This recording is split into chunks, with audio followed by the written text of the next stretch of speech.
Ma petite amie m'a envoyé un message, il n'a plus personne, je m'installe chez lui pour être son infirmière. Je n'ai pas répondu. 3 ans de silence, puis on frappe à ma porte. C'était elle, avec un bambin. Il est décédé. Nous sommes une famille maintenant, a-t-elle déclaré. J'ai souri légèrement. Entre. J'ai fait un geste vers l'escalier, et le silence qui a suivi a tout dit. J'ai 34 ans maintenant, mais j'en avais 31 quand tout est arrivé. À l'époque. J'étais avec ma petite amie depuis environ 4 ans. Nous nous étions rencontrés.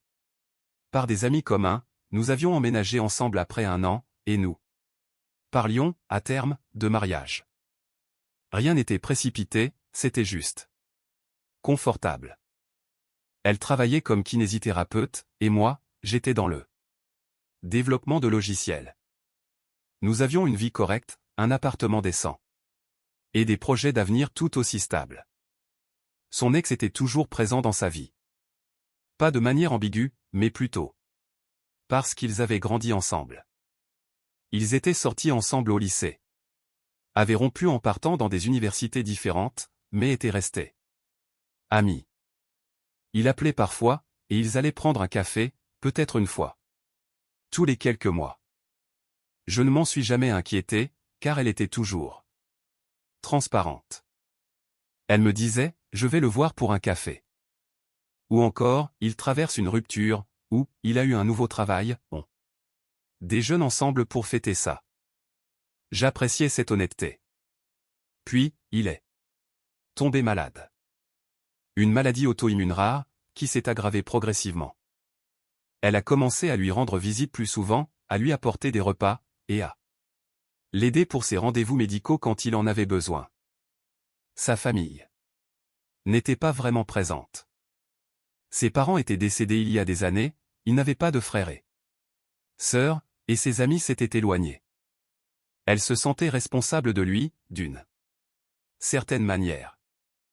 Je ne comprenais pas tout à fait, mais j'essayais de respecter cela. Il n'a personne d'autre, disait-elle.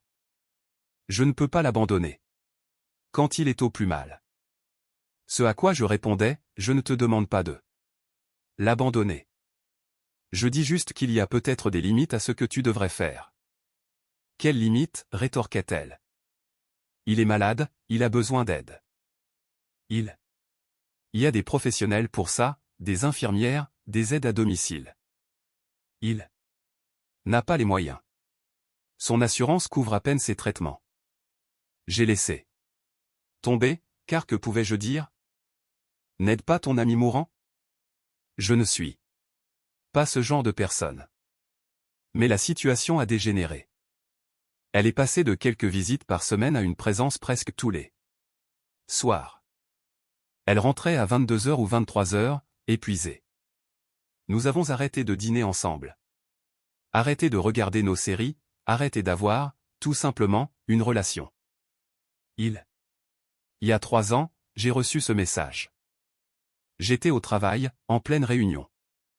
J'ai sorti mon téléphone pendant une pause, et le message était là. Il n'a personne d'autre. Je m'installe chez lui pour être son infirmière. Je sais que ce n'est pas ce que nous avions prévu, mais je ne peux pas le laisser seul dans cet état.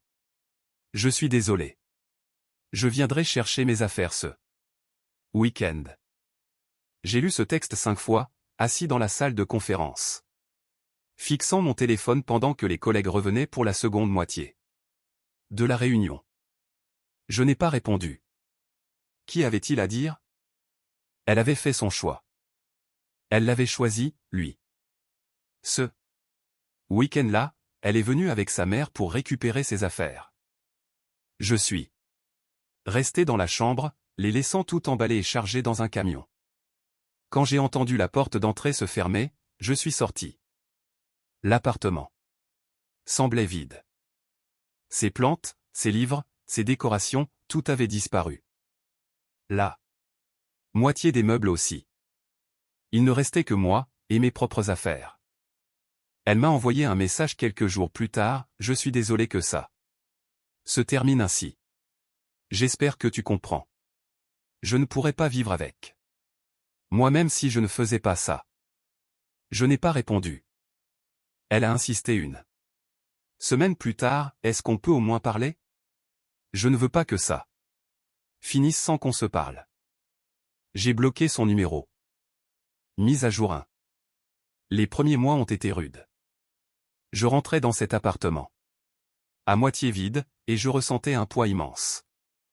Ce n'était même pas vraiment un chagrin d'amour, juste un grand vide. Elle avait choisi quelqu'un d'autre. Techniquement, ce n'était pas romantique, mais c'était le cas dans tout ce qui comptait vraiment. Elle avait choisi de quitter notre vie, notre relation et notre avenir pour s'occuper de lui. Je me suis jeté dans le travail, acceptant des projets supplémentaires, travaillant tard, et même le week-end. Tout était bon pour ne pas rester dans cet appartement à penser à ce que j'avais perdu. Mes amis essayaient d'être solidaires. Elle a fait son choix, mec. Tu mérites mieux. Tu trouveras quelqu'un qui fera de toi sa priorité. Tous les clichés habituels des ruptures. Il partait d'une bonne intention, mais rien de tout cela n'aidait. Environ 6 mois après son départ, j'ai croisé l'une de ses collègues dans un café. Elle m'a reconnu et est venue me saluer. « Comment vas-tu » a-t-elle demandé. « Je gère » ai-je répondu. J'ai appris ce qui s'est passé, ça a dû être vraiment dur. C'est comme ça. Elle a hésité, puis a ajouté, « Je ne devrais probablement pas te dire ça, mais elle a vraiment du mal. Son état à lui s'est aggravé, et ça l'épuise. Elle est pratiquement soignante à plein temps. Maintenant. Elle travaille à peine, elle dort à peine. C'était son choix, ai-je répliqué. Je sais. Je pensais juste que tu aimerais le savoir.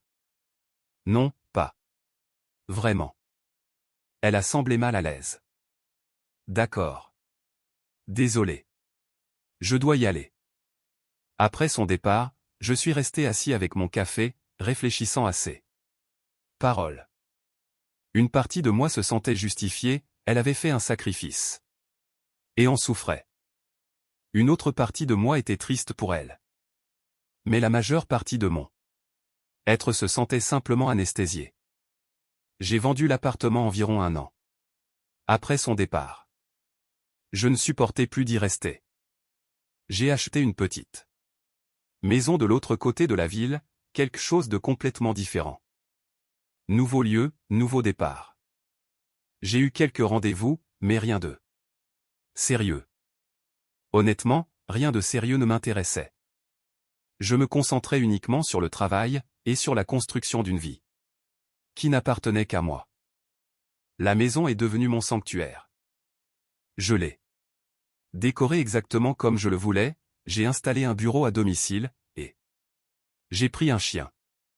Quelque chose que j'avais toujours voulu, mais elle y était allergique. Un Golden Retriever. Je lui ai donné un nom simple, quelque chose qui n'était qu'à moi. Le chien m'a aidé plus que je ne l'aurais imaginé. Avoir un être qui avait besoin de moi, qui était excité de me voir chaque jour, et qui ne me jugeait pas, et ne me quittait pas. Mise à jour 2. 3 années ont passé. Je pensais à elle parfois, mais rarement. J'avais tourné la page, de la manière dont on tourne la page après une fin douloureuse, sans véritable conclusion, juste avec de la distance et du temps. J'ai fréquenté quelques personnes, sans lendemain. Ça me convenait. J'avais ma maison, mon travail, mes routines. J'allais à la salle de sport, j'avais quelques loisirs, je voyais des amis le week-end. Ce n'était pas une vie trépidante, mais elle était stable, prévisible. C'était la mienne.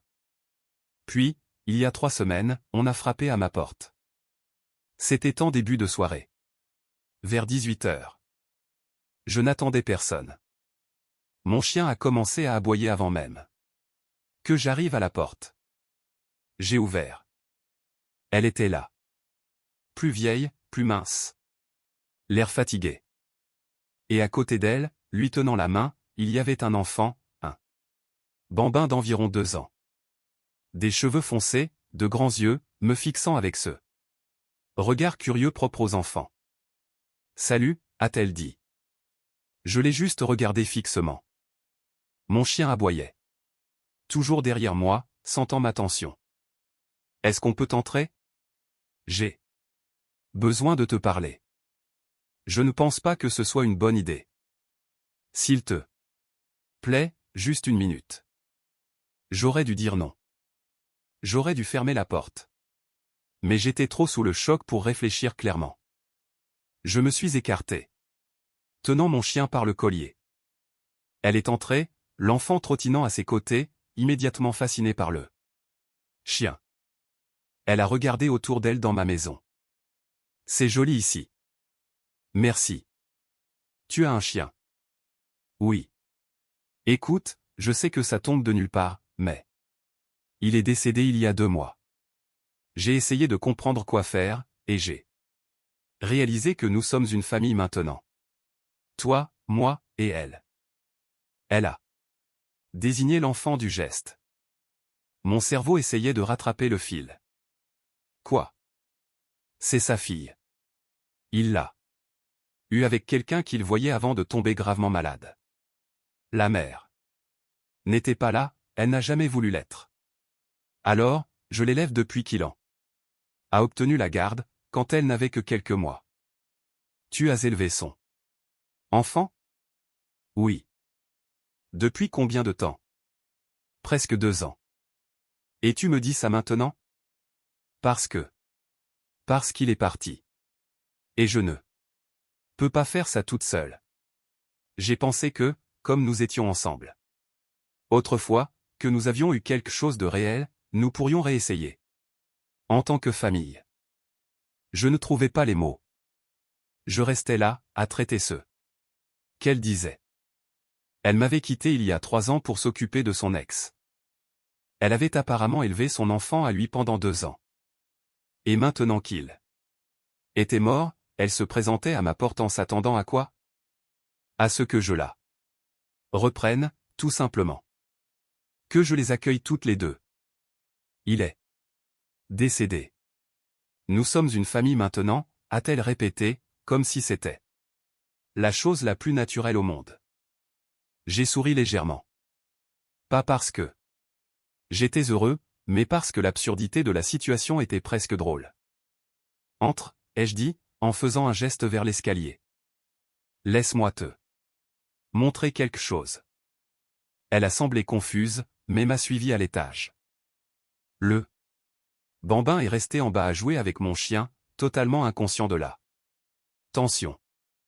Je l'ai emmené vers la chambre principale et j'ai ouvert la porte. À l'intérieur, ma petite amie, ma véritable petite amie actuelle, lisait dans le lit. Elle a levé les yeux, nous a vus, et son expression est passée de la confusion à la compréhension en environ 2 secondes. C'est ma petite amie, ai-je dit. Calmement.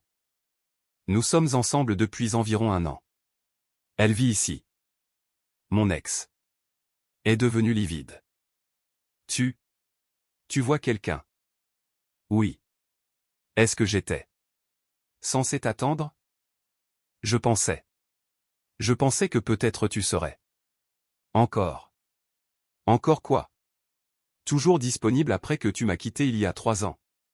Après que tu as coupé tout contact, après que tu as choisi quelqu'un d'autre au détriment de toute notre relation? Je ne l'ai pas choisi comme ça. Tu l'as littéralement choisi. Tu as quitté notre appartement pour t'occuper de lui. Tu as mis fin à notre relation pour lui. Comment appelles-tu ça autrement? Ma petite amie actuelle est sortie du lit, s'est approchée de moi et m'a pris la main. Est-ce que tu veux que je vous laisse un peu d'intimité? Non, ça ne sera pas long. Mon ex nous regardait tour à tour.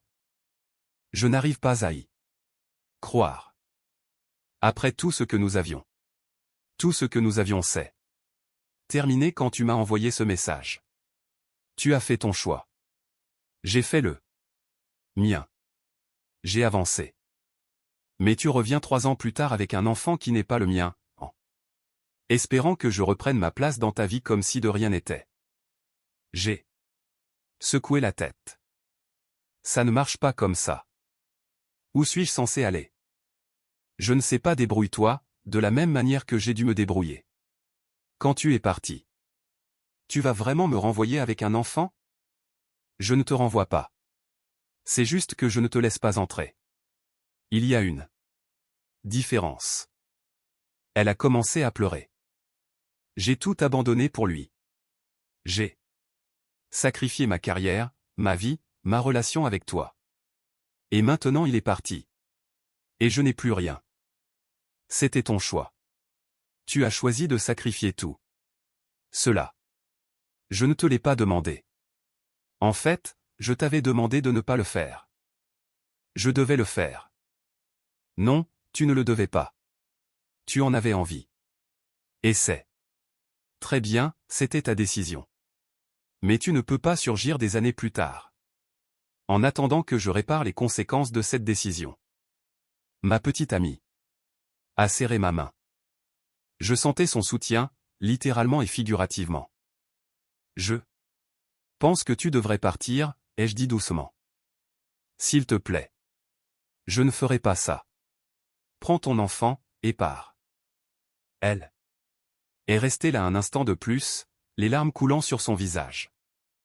Puis elle a quitté la pièce.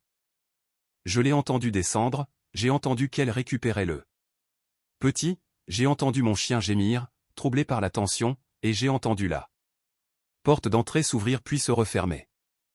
Je suis resté là avec ma petite amie. À écouter le silence.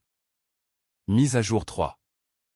Après son départ, je suis resté assis sur le canapé pendant un long moment, à digérer ce qui venait de se passer.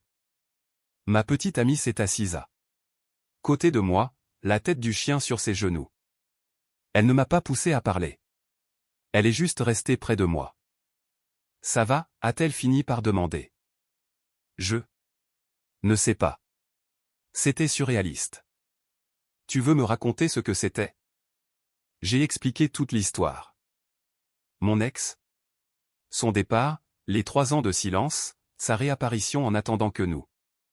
Quoi? Encore? Que nous jouions à la famille. C'est de la folie, a dit ma petite amie. Elle pensait vraiment que tu la reprendrais après tout ça? Et apparemment avec l'enfant de quelqu'un d'autre. Oui, c'est incroyablement présomptueux. Ça l'est. Nous sommes restés silencieux un moment. Puis elle a dit, est-ce que tu as des doutes? Sur quoi? Sur le fait de l'avoir renvoyé. Elle semblait désespérée. Elle a fait ses choix. Je ne suis pas responsable de la reconstruction de sa vie. Je sais. Je veux juste m'assurer que tu es en paix. Avec la façon dont tu as géré ça. Je le suis. Je ne lui dois rien. D'accord. Tant que tu en es sûr. J'en suis sûr. Mais au cours des jours suivants, j'ai continué à y penser. Surtout à l'enfant. Ce bambin qui n'avait rien à voir avec tout cela, qui venait de perdre son père. Et qui était trimballé par quelqu'un cherchant désespérément de la stabilité. Je n'avais pas de peine pour mon ex, elle avait fait son lit. Mais l'enfant, cela me dérangeait plus que je ne voulais l'admettre. Mise à jour 4. Une semaine après sa visite, elle m'a envoyé un message. Je n'avais jamais débloqué son numéro, car je ne pensais pas qu'elle me recontacterait. Mais voilà que le message s'affichait sur mon écran. Je suis désolé d'être venu comme ça. J'étais désespéré et je ne réfléchissais pas. Clairement. Je n'aurais dû rien supposer. J'ai fixé le message pendant un moment, hésitant à répondre. Ma petite amie m'a vu regarder mon téléphone et a demandé si ça allait. Elle a envoyé un message. Pour s'excuser. Tu vas répondre? Je ne sais pas. Une partie de moi veut juste la bloquer à nouveau. Et que veut l'autre partie? Tourner la page, peut-être. Ou juste m'assurer qu'elle a compris pourquoi j'ai dit non. Alors réponds. Trouve ta conclusion.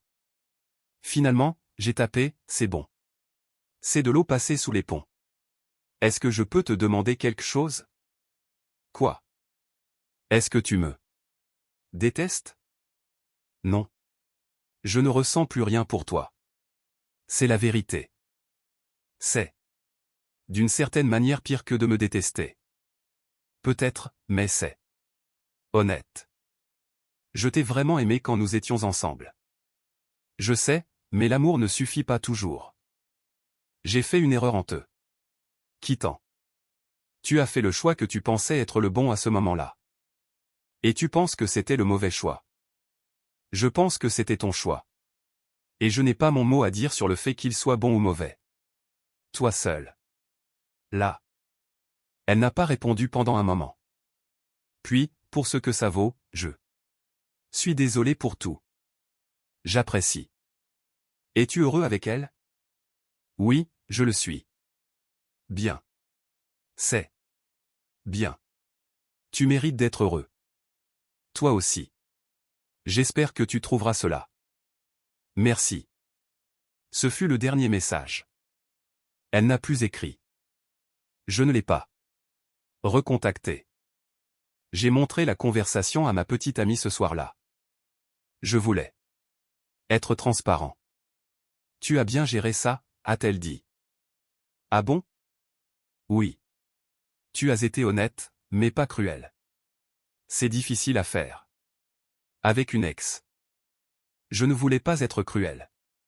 Je voulais juste être clair. Tu l'as été. Et pour ce que ça vaut, je suis fier de la façon dont tu as géré tout ça. Merci. Ça compte beaucoup pour moi. Mise à jour 5. Environ un mois après cet échange, je l'ai croisé dans une épicerie. Nous avons failli nous rentrer dedans au détour d'un rayon. Le bambin était assis dans le chariot, grignotant un biscuit. Salut, a-t-elle dit. Salut, comment vas-tu? Je vais bien. Tu t'en sors? J'ai enfin trouvé un travail, à temps partiel, mais c'est déjà ça. C'est bien. Oui. La garderie coûte cher, mais on s'en sort. Tant mieux. Nous sommes restés là, dans un silence gêné, pendant un instant.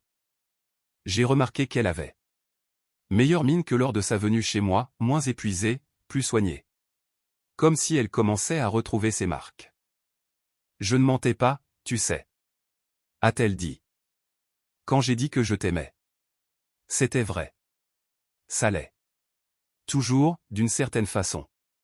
Tu as été important pour moi. Je sais. J'ai juste fait le mauvais choix. Je pensais faire ce qu'il fallait. Être loyal, être là pour quelqu'un qui avait besoin de moi. Mais je n'ai pas réalisé ce que je sacrifiais avant qu'il ne soit trop tard. Ces choses arrivent.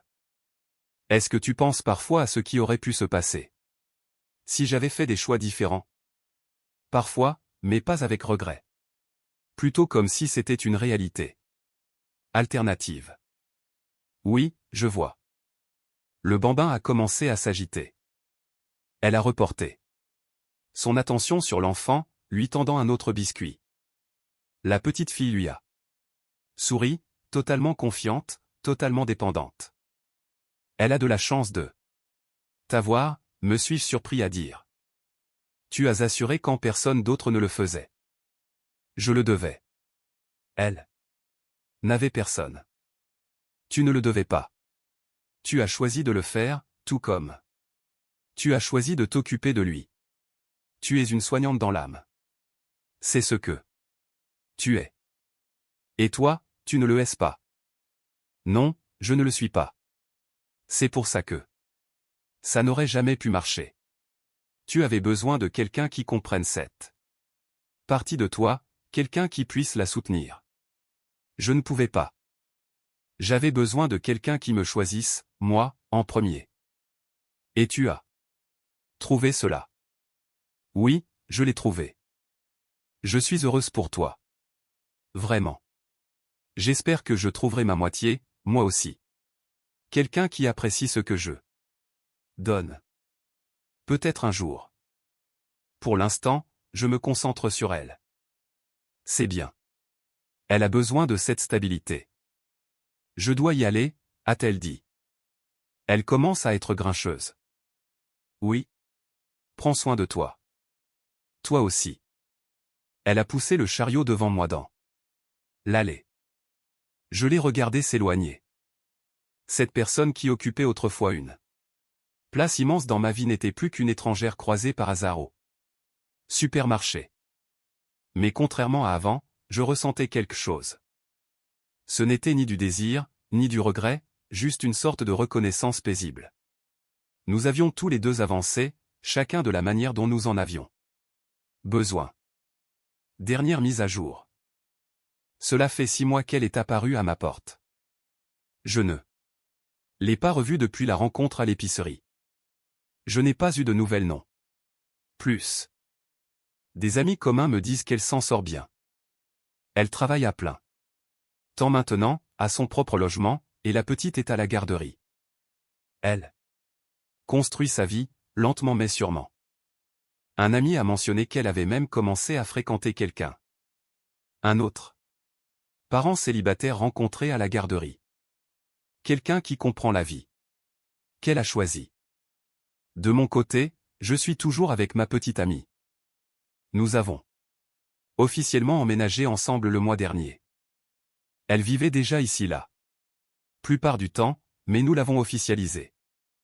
Changement d'adresse, compte joint pour certaines dépenses. La totale. Nous parlons de nous fiancer l'année prochaine.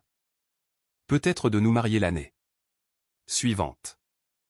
Rien ne presse, mais nous bâtissons quelque chose de réel et de durable.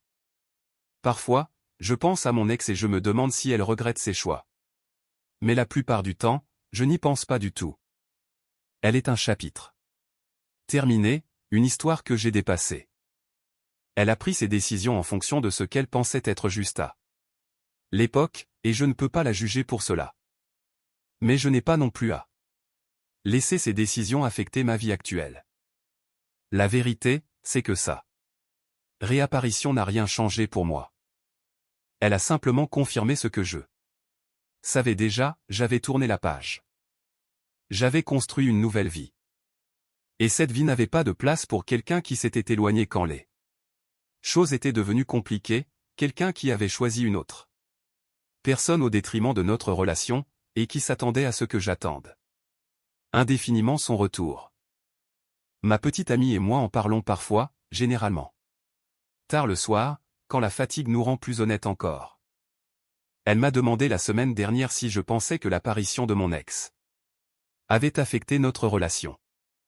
D'une certaine manière, ai-je admis, cela m'a fait réaliser la chance que j'ai avec toi. À quel point c'est différent d'être avec quelqu'un qui me choisit, qui nous donne la priorité, et qui ne me donne pas l'impression d'être en compétition pour obtenir son attention. Je te choisirai toujours, a-t-elle dit simplement. Je sais. C'est pour ça que je suis encore là. Nous sommes restés silencieux un moment. Puis elle a demandé, est-ce que tu penses qu'elle s'en sortira? Ton ex? À terme. Oui. C'est une survivante. Elle trouvera son chemin. Et la petite? La petite ira bien. Elle a quelqu'un qui l'aime inconditionnellement. C'est plus que ce que beaucoup d'enfants ont. Tu es plus compatissant que tu ne le prétends. Ne le dis à personne, j'ai une réputation à tenir. Elle a ri et m'a embrassé. Ton secret est bien gardé. Avec moi. J'ai 34 ans, je suis dans une relation saine, je vis dans une maison qui m'appartient avec un chien que j'adore, et j'exerce un métier que j'aime. Je ne m'accroche pas au passé. Je n'ai aucune amertume sur ce qui est arrivé. Je vis simplement ma vie, celle que j'ai reconstruite après son départ. Et cela suffit. Le silence qui a suivi le moment où mon ex a vu ma petite amie, ce soir-là, a dit tout ce qu'il y avait à dire. J'avais avancé, et elle allait devoir trouver son propre chemin, tout comme je l'avais fait. Parfois, la chose la plus gentille que l'on puisse faire pour quelqu'un, c'est de le laisser Partir complètement. Pas par cruauté, mais par la compréhension que certains chapitres sont censés se clore, et que certaines portes doivent rester fermées. Certaines personnes sont destinées à trouver leur bonheur séparément, et non ensemble. J'ai appris que l'on peut aimer quelqu'un tout en n'étant pas la bonne personne pour lui. J'ai appris que le sacrifice n'est pas toujours noble. Parfois, c'est simplement choisir une chose plutôt qu'une autre, et devoir vivre avec les conséquences. J'ai appris que tourner la page ne consiste pas à oublier ou à pardonner, mais à construire quelque chose de nouveau qui ne nécessite pas de regarder en arrière. Et surtout, j'ai appris que lorsque quelqu'un frappe à votre porte après des années de silence, vous avez le droit de lui montrer la vie que vous avez bâtie sans lui. Et vous avez le droit de refermer cette porte. Sans colère, sans satisfaction. Juste avec la tranquille certitude que certaines choses ne peuvent être annulées, que certains choix sont irréversibles, et que c'est très bien ainsi. C'est juste la vie qui avance, comme elle est censée le faire.